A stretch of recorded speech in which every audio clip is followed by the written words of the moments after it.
Okay, I want to spend a few minutes. Been a while since we discussed something like this, and maybe we'll get to Me'ez Hashem beginning of next week at some point. We'll discuss Hilchos Shabbos. We'll continue with that sugya. But I think it's important for us to just get a few ideas, perspectives that Olam have been asking. What should a person be thinking? What does the Rebbeinu Shalom want from us? You know, we're living in mamish crazy times. It's mamish crazy. And we're Zoichet to be in Eretz Yisrael, which is taka big skos. It's very hard to explain to someone outside Eretz Yisrael what it means to be here at this time. We're literally living through history. We're living at a time where, Be'ez Hashem, 20, 30 years, our children, our grandchildren are going to ask us, what was it like? What was it like when you had this threat from Iran? They were dropping bombs, there were missiles, and Eretz Yisrael was under attack. What was it like? What did you do? And we're going to have to answer that question. What did we do?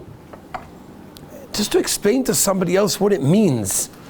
When there are sirens, and I'm not going now into the sugya of whether a person should or should not go into, the mamad, the miklat, the bomb shelter. It's not for now, but just the hearing the sirens, you on your phone, that's the latest thing. It's sometimes even more scary than the sirens on the outside. You hear this piercing, ringing, this siren from the phone, and then you hear the sirens on the outside, and you know that, something's happening, and windows are shaking, which I'm sure everybody here has experienced. The doors are shaking, the buildings sometimes, and I don't know the age of everybody's kids, even my kids.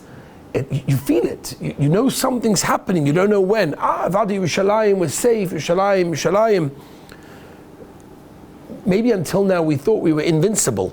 We thought that there's no problem. They can never get us. It's okay. We have the Iron Dome. We have the security forces. We have everything at our disposal. Unfortunately, we're seeing it's nishtazoi. We're seeing there are, unfortunately, there are direct hits. And the goal of the enemy, without any shaila whatsoever, is to spill as much innocent blood as possible. That's what they're looking to do. They're looking to cause as much damage and kill as many people as possible. And to this day, even though it's only been, a few days, it's been less than a week since it all started, too many people, unfortunately, have been killed. Hundreds and hundreds have been injured. Homes completely destroyed, thousands displaced from their homes, don't have anywhere to go to. Streets unrecognizable, almost like what you looked at pictures of what Gaza looks like, we're seeing in many streets in Eretz Yisrael. Lives changed forever.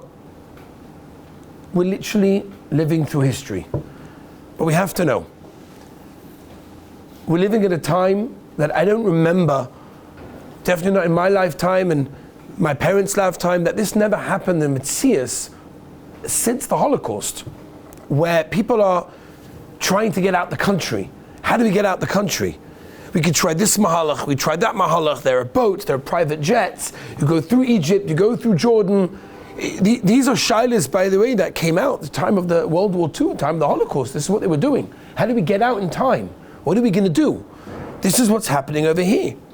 There's no shilas. It's a shas sakona. There's no shilas. It's a shas sakona. And we've never had this for many, many years, where people are trying to leave the country. But again, we've never had this where people are trying to get into the country as well, which is an amazing thing. Klal Yisrael are unbelievable. But with everything that's going on, the Goyim don't understand this. Normally when there's a country under attack, people are trying to leave. If anyone is out, they're thankful that they're safe, they're out. And you've got close to 200,000 people who are trying to get back into the country. It's an unbelievable thing. So just a couple of ideas that I want to share with the Olam. We have to understand, there is a sakana. That when the Biskarov was escaping what was happening in the Holocaust, when he was escaping what was happening in the war, so he was in the boat with the people around him. And the Biskarov famously said, they're going to kill us, they're going to come, they're going to torture us, they're going to get us. And they're like, Rebbe, calm down. Where's your betochen? Where's your betochen? He said, that's not betochen. Betochen doesn't mean everything's okay. That's not real betochen. B'tochen means you first have to understand that there is a sakana. Yes, there's a situation that there's a sakana, and then stage 2, once you've recognized that, there's the Rabbeinu Shalom. And the Rabbeinu Shalom has our back, and we have to have more emunah and b'tochen in the Rabbeinu Shalom. So the first thing I want to mention to the Olam is, with Eretz Yisrael, Pasha Shlach Lecha, Meraglim, he spoke badly about Eretz Yisrael. We're here. They thought that there's a higher power, right? That was this parasha's talking to us. The parasha's screaming to us this week. They mamish thought that it's going to be gefährlich. There's all these high giants, there's all these great nations that are out to kill us. They're greater than us, they're more powerful than us. And they're going to get us. And we have to realize that that's not really the case. That's not really the case. Klal Yisrael keeps going. And it's mainly because of this. We have to recognize, and this is something we have to machazik in. And perhaps it's kedai to speak to ourselves, and speak to our wives, speak to our children, speak to our chaverim. About this is a very important thing. Knei l'chochava, Rashi says a very important idea in Pirkei Avos, the idea of talking to other people, right? In therapy, in psychology, this is a very famous idea, that when you talk to someone, you alleviate the pain of yourself that you don't even know that you have. We don't even know sometimes we're carrying a tremendous burden on ourselves that we don't even realize that we have. We think we're okay, we're good. Baruch Hashem, we're going to Kollel the next day, which is taka important, by the way. We had downstairs this morning Dr. Yaakov Friedman, a big psychiatrist here in Eretz Yisrael, one of the biggest psychiatrists, and he said that the people who had the greatest PTSD after October 7th were the people on October 8th who didn't go to work. When you change the schedule, it changes everything about you. It's very important to keep the schedule the same, keep things going. And sometimes we have to be more safe, sometimes we have to be more of a lookout, but to keep the schedule is very, very important. But we have to recognize, and again, like I said, to talk it over to others is also important, is to recognize the Hashgacha Pratis. To recognize the emunah b'tochen that we have, to strengthen the emunah b'tochen that we have in the Rabbeinu Shalom. You know, this morning, I actually was scheduled to go this morning, 4 o'clock in the morning. I was meant to go. Last minute we changed the plans, whatever. I was going to start I have a Tisha B'Av video, which I have to do. Be'ez Hashem, this year whenever Beis HaMikdash, I won't have to do anything. But unfortunately, on the tzad that there won't be a Beis HaMikdash, I'd like to come out with something to Machazik the Olam for Tisha B'Av, like I did last year and the year before. So I was scheduled to go 4 o'clock in the morning to Tel Aviv, Bat Yam, to go to some of the sites over there that I will speak about various things. It got changed last minute. But this morning, as we know, there was unfortunately a direct hit on one of the hospitals, and the Hashgacha Pratis is unbelievable. That yesterday they evacuated that particular ward, and everyone evacuated from there, and today, this morning, that particular location was subject to a direct hit. Now, who knows what would have been? In the Hanami, there were people that were injured, that should have a refuah shalema. But can you imagine what would have been if it wasn't evacuated? How specifically certain buildings in Tel Aviv, there's Bnei Brak, there's Bat Yam, there's places up north in the country, different places, specifically. The Baal Shem Tov HaKadosh famously taught us, when he was teaching his Talmidim, and a leaf fell down from the tree that he was teaching. He was under the tree to get shade from the sun, and a leaf fell down. And the Baal Shem Tov HaKadosh stopped the sheh, said, Rabbi, I want to teach you something. Let's look under this leaf. And he picked up the leaf that had just fallen down, and he saw there was a worm underneath. He said the Rabbeinu Shalom B'Hashgacha Pratis caused that leaf to come down because that worm at this specific time needed to have shelter, needed to have some shade from the sun. And he was teaching a tremendous lesson. The lesson is a lesson of Hashgacha Pratis. The lesson of Hashgacha Pratis means that Avada, every single blade of grass, Chazal tell us in the Gemara, doesn't move without a malach telling it to move. Every grain of sand isn't moved without a specific purpose. There's a purpose for everything. We don't understand why specifically these buildings had to be hit, and these people had to be injured, and these people had to have their homes destroyed. We don't understand. We don't get it. It's not our job to understand. But it is our job to be strengthening ourselves, our families, in emunah b'tochen, in Hashgacha Pratis, In Ein Oil Mulvadoi, the greatest thing, Ein Oil Mulvadoi, there's only the Rabbeinu Shalom. You know, when you go into that shelter, what are you meant to think? So naturally, for those that have phones, that have these ways of communication, you look up the news. What can I see? What's happening? Where is it happening? Did it fall? Did it not fall? How bad is it? What's going on? By the way, the people that are more connected to the news are more nervous about what's going on. The people that are less connected to the news, there's no shaila, they're much calmer. That is a dover bor. There's no shaila about that. The more you're connected, the more worried you're going to be. The less connected, the less worried you're going to be. There was a maisa with a bacher in the Meir Yeshiva, and the bacher came to his Rebbe, and he said, Rebbe, I want to go home. The sirens, there's a war going on. I don't remember now which war it was. It's irrelevant. I want to go back to America. My parents want me home. It's dangerous here. I need to leave. And he said, absolutely not. I need you to steig. I need you to steig. You need to stay. I need you to steig. The bacher said, okay. He went back. His parents called him, you're coming home. So he came back at the end of the war. Everything settled. Came back and he said, Rebbe, I'm so sorry to tell you. My parents wanted me to keep it over aim. I had no choice. Oh, but Rebbe, you should know I steiged. I steiged. So he said, what do you mean? I had 3 sedarim, I got chavusas, back in America, I got everything I needed, I was sitting, I was learning, maybe even more than I would have been learning over here in the Meir. And the Rebbe said to me, you made a big mistake. That's not what I meant. When I said you should steig, I didn't mean steig in the Gemara in the Sfarim. I knew you'd do that. I mean you should steig from the sirens. It's something that only if you're here you understand. When you hear a siren, even if you're calm, and you should be, even if you have all the emunah b'tochen, which you should have, and be machazik in, deep down, even if you don't want to admit it, there's that little worry going on, that efsha. Who knows what's going to be? And we taka don't know. We taka don't know. There's a certain steiging that a person can have from the sirens that nobody else can have. And the people in Chutzah should be jealous of us. They should be jealous of us because we're in Eretz Yisrael. They should be jealous of us because we're in Eretz Yisrael by Tzorah. They should be jealous of us because we have the opportunity to steig during the sirens that nobody else can have that opportunity. But use the opportunity. Utilize the opportunity of being here. Don't just be here and just, okay, I'm getting through this, when is it going to end? So I can get my flight back to America and I can go back to where I came from and go back to normal life. That's such a chaval. Life is much better than that. The opportunities that we have are incredible. You know, there are 2 types of people. You have, for example, you have a bus. Two guys that get on a bus. Reuven and Shimon, we'll call them. Reuven and Shimon get on a bus from Bnei Brak to Yerushalayim. In the middle of the bus, in the middle of the ride, Reuven starts to fall asleep. He's tired. Shimon starts nudging him. Reuven wakes up. What's the matter? He says, Reuven, I don't recognize where we are. He said, what are you talking about?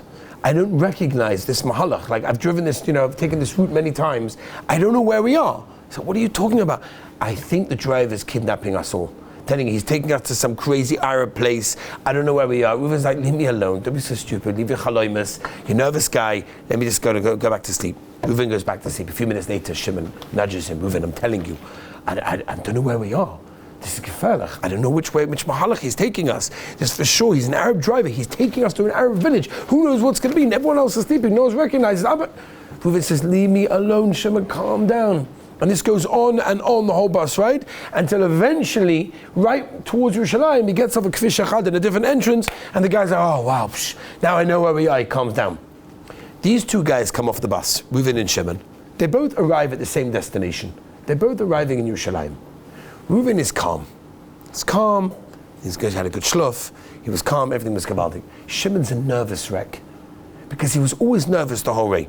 This be'emes l'mais is the story of our lives. We have a choice. We go through life. We're going to go to the same destination. More or less, we're going to the same destination. We have a choice. How are you going to live the journey? Are you going to live the journey with worry? What's going to be? What's going to happen? What's going to be my flight? What's going to be with camp? What's going to be with Bein Asmanim? My job? This, that, and the other. Everyone's got all different cheshbonos going on. Or are you going to be calm and leave it up to Rabbeinu Shalom?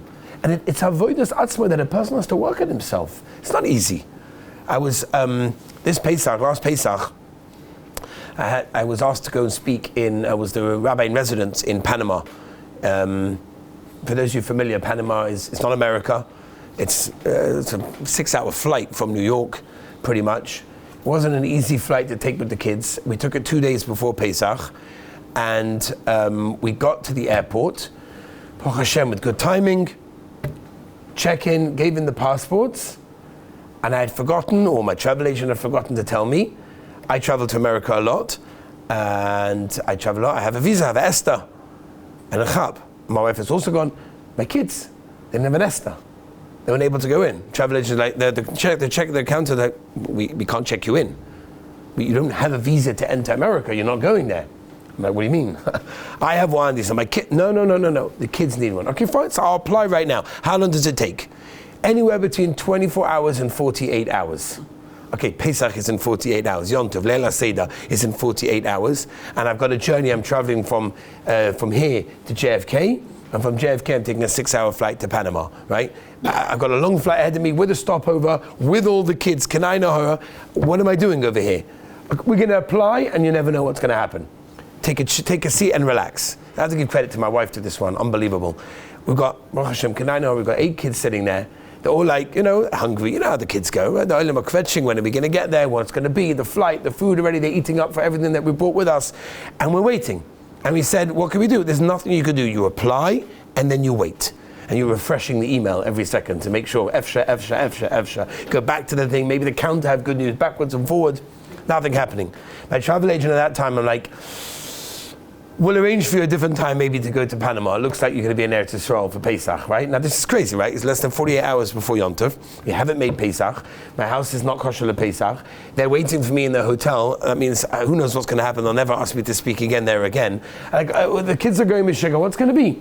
I have to say, Baruch Hashem, it was a tremendous lesson for myself, and I said to myself, sometimes I say this to myself, what can I do? So I speak about this all the time. I better try to keep what I speak about also. And I speak about Munah B'tochen. How can I not do this myself, right? So I'm calm, Havada, everything's great.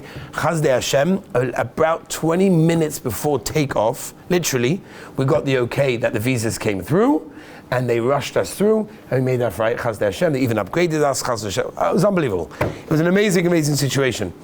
But sometimes it teaches you that you go through life and so many situations come up. You have to learn to internalize the emunah b'tochen that you have, that you've learned about, that you know about, and put it into practice. It's a very important thing, and this is your chance.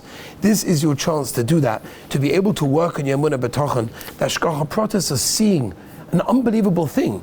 Today is Chav Gimel Sivan. Everybody knows Chav Gimel Sivan. The second letters. They're written by Mordechai Esther, informing Klal Yisrael, the Yidden, of their right to defend themselves against their enemies that were sent out. Today is the day, Chav Gimel Sivan. It's a gewaldige day. The miracles of Purim, the miracles of the Yom Tov of Purim were all hidden. We don't see the Rabban Shalom's name written in specifically in the Megillah to teach us that lesson, that you don't see the Rabban Shalom explicitly there. But he's there. Every single step of the way, every Hamelach is the Rabban Shalom. That's what's going on over here. The strings are being pulled by the Melech Malchem Lochim. Every bomb, every missile, everything has an address. And we don't question anything. We don't understand it. But we believe B'emunah Shleima that the Rabbeinu Shalom is doing this for a greater purpose. We don't understand it, we don't see it. But there's definitely a message. And if we allow this opportunity to go by without recognizing what the message is, then it's a wasted opportunity. It's an opportunity for us to take that calling that the Rabbeinu Shalom is asking us of something, whether it's the Mechazik ibn Adam lechaveroi, whether it's the Mechazik in Avos Yisrael, which we know the opposite causes so much destruction. Avos Yisrael, think perhaps about someone else that maybe you don't have such a good relationship with, maybe you didn't think so highly of, maybe you're not complimenting him. Do something. Take upon something. You don't want your grandchildren to ask you, what was it like to be in Eretz Yisrael? And by the way, they will. You think of it, it's not a big deal. But this is the emes. You're living history. Living a time that in 20, 30 years, they're going to say, what was it like to be there? What are you going to say? No, we tried to get through it. No. Tell them what you did. Tell them what you accomplished. Tell them what you became. It's the greatest thing in the world. The Gemara in Tainis, Yud Aleph Amud Aleph tells us, B'zman she'tzibur shori b'tzar, when Klal Yisrael are in tsar, and there's no question that they are. Klal Yisrael are right now in tsar. Al yoyma odam, a person shouldn't say, Eilech lebeisi ve'oicho ve'eshta ve'sholem alayich nafshi. It's okay, we'll be all right. I'll have the same supper, I'll have the same lunch, I'll go home, everything's gavaldik, everything's fine. El yitzar odam im hatzibu. A person, says the Gemara, is meant to be mitzar together with the tzibur. We learn it from Moshe Rabbeinu. The Gemara tells us when Klal Yisrael, when war with Amalek, Moshe Rabbeinu sat on the rock. He did something. Yes, we'll daven, and Be'ez Hashem we should daven, and our tefillah should be answered. That it should be assured for all of Klal Yisrael around the world, especially here in Eretz Yisrael. We'll daven for the hostages. By the way, who's thinking of the hostages? People have forgotten. Unfortunately, there are hostages in Gaza. There are hostages in the tunnels. It's not a joke. I was on a flight. I had the schos of speaking to one of the hostages. He was giving me over some of his experiences in the tunnel in Gaza. It's mind blowing. Some of the things that he didn't want to say, on TV and when they interview these people. Some things you couldn't say. Just hearing from these people. There are hostages right now sitting in a tunnel. They've been there for a year and a half more than that. We've got to daven for them. There are soldiers right now. I don't care your position on the army, not the army. I don't care. It's irrelevant. This is not the point. The point is that they are there and they are moise nefesh, their lives for us. That's what they're doing. One of my very good friends, he's a Talmud, a friend, whatever. He's right now on one of the borders, a very dangerous mission. Whenever he has a chance, he sits and learns. He played me my shurim that were playing from Gaza. He sent me a video. Look, your shir right now is being played in Gaza. Right? He's a Choshev Yid. He actually came a couple of weeks ago to learn in yeshiva. He had a few minutes off, and he came downstairs to learn for a few minutes. He's machshav tone in a tremendous way. These people are putting their lives at risk. Think about them. Think about what they're going through. Think about the pilots. They're leaving their wives and children. It's easy for us. We come to Kollel, and again, I'm not putting that down. It's a beautiful thing. We're showing about this Gemara in Makkah, Staf Yud. We're mamish. This is the shmir of Klal Yisrael. Our Torah is being shown by everyone, 100%. But think about those that haven't seen their wives and kids for months. And that's true, by the way. Months. They haven't seen their wives. Think about what that means. Think about what it means to get on a plane and go fly to Iran. You know what it means? This is serious. We have to mitzvah with it. They have to feel the pain. That's what Chazal tell us. That's our job. Feel the pain of Klal Yisrael at this time. Be mechazik in emunah. Be mechazik in betochen. Talk about it to yourself, to your wife, to your children, to your friends, to your roommates, to your whoever it is that you're talking to. Just talk it over. Emunah betochen. Be mechazik in it. Be mechazik in ben odom lechavero. Be mechazik in whatever you can. Emunah betochen. The hashgacha pratis. See it. See the hashgacha pratis of the world. The way the Rabban Shem is directing the world and pulling all the strings. Notice it. Talk about it. This is the only way we could drill in within ourselves how the Rabban Shem is running the world. Be mechazik in tefillah and tehillim. We don't realize how much we can do for the world just by saying a few kapitluch of tehillim, by maybe sitting and learning and perhaps not talking so much. Maybe the first 20 minutes, half an hour, 45 minutes, an hour, halavai, beli havsuk, b'schus of Klal Yisrael shmira. Be moise nefesh, go a little bit beyond what you could do. Do a little bit more than what you thought you could do. And think about Klal Yisrael in that way. The Rebbeinu Shem was talking to us. Don't ignore the message. Chofetz Chaim tells us clearly, at the end of time, right before Mashiach comes, the Rebbeinu Shem is going to stretch a rope from one end of the world to the other end of the world and will shake it vigorously. You've got to hold on to that rope. It's shaking. It's shaking vigorously. You've got to take that rope, you've got to hold on to it. The only way to hold on to it is by having emunah, betochen in the Rabbeinu Shalom. Be machazik yourself in that. The Rebbeinu Shalom is testing our emunah. He's testing us to see we get stuck with thinking about the army and how powerful they are. Wow, unbelievable. We're a country 75 times smaller than Iran. True, we are. We're 75 times smaller than that country. Look at it on a map. It's mind-boggling how that works. And we managed, and the whole world is scared of Iran, including America. We managed. Israel, this tiny little country, the size of even smaller than New Jersey. And we're managing to what? We're managing to do something that all the world is scared to do. And it looks like we're being matzliach. But it's not us. Don't make that mistake. Don't make the mistake that when they send hundreds and hundreds of the rockets, that our Iron Dome our army, our protection is what helping us. Avada Ishtadlus, we have to do that, 100%. And we thank them and we daven for them, 1,000%. But just remember where the makor is, where the source is. It's all the Rabbeinu Shalom. He's pulling the strings. Something's happening in the world right now. Something's happening in the world. The world is being shaken, as the Chofetz Chaim said, B'Soif Yom, the world is going to be shaking. Hold on to the rope.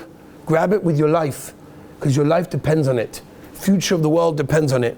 And Be'ez Hashem, the Rabbeinu Shalom will give us tremendous Yeshua, will be Zoicha, to see the Yeshua, to be here in Yerushalayim Ir HaKodesh, to dance together. We'll have our own Chabura there.